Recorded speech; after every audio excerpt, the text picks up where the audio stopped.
Dag kijkers, er vallen geen ontslagen bij het provinciepersoneel. Dat zegt Vlaams minister voor Binnenlands Bestuur Liesbeth Homans. Aan de vooravond van de Vlaamse ministerraad, die morgen uitzonderlijk plaatsvindt op de Korda campus in Hasselt, had Bart Hussou een gesprek met de minister. Hij vroeg haar of de afslanking van de provincie de voorbode is van de afschaffing van het Limburgse bestuursniveau. Ik begrijp dat sommige mensen bang zijn, maar ik meen toch ook wel te mogen stellen dat ze vooral bang gemaakt worden en onnodig bang gemaakt worden. Liesbeth Homans stelt iedereen gerust. Er komt geen sociaal bloedbad nu de provincies afgeslankt worden. Als wij zeggen van we hebben een heel duidelijk traject dat we gaan uitstippelen, dus de grondgebonden bevoegdheden blijven bij de provincies, de persoonsgebonden bevoegdheden gaan ofwel over naar de gemeente of een cluster van gemeenten ofwel naar het Vlaams niveau, dan impliceert dat natuurlijk niet alleen dat we de bevoegdheden overhevelen, maar ook de nodige middelen en het nodige personeel.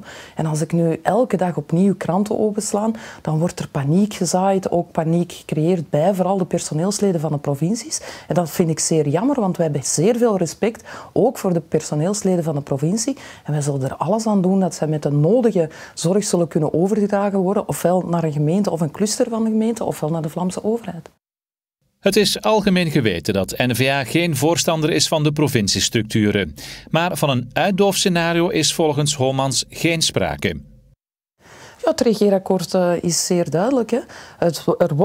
De provincie, de bevoegdheden worden afgeslankt, maar de provincie blijft als bestuursniveau wel overeind. De Vlaamse regering is druk bezig met het uitstippelen van een traject om te bepalen welke persoonsgebonden materies overgenomen kunnen worden door Vlaanderen en welke naar de steden en gemeenten gaan.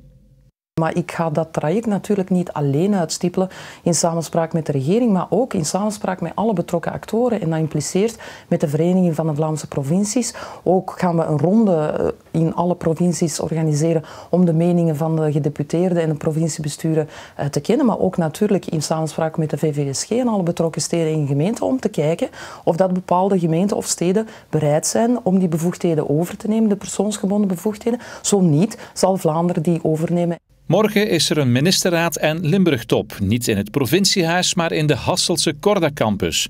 Op uitnodiging van de LRM en dus niet om het provinciebestuur te pesten, benadrukt Homans.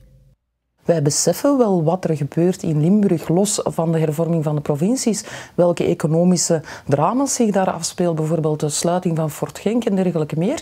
Vandaar dat het ook zeer belangrijk is dat we op die uitnodiging van de LRM morgen ingaan. En ik ga dat met heel veel plezier doen. En ik niet alleen, al mijn collega's van de regering.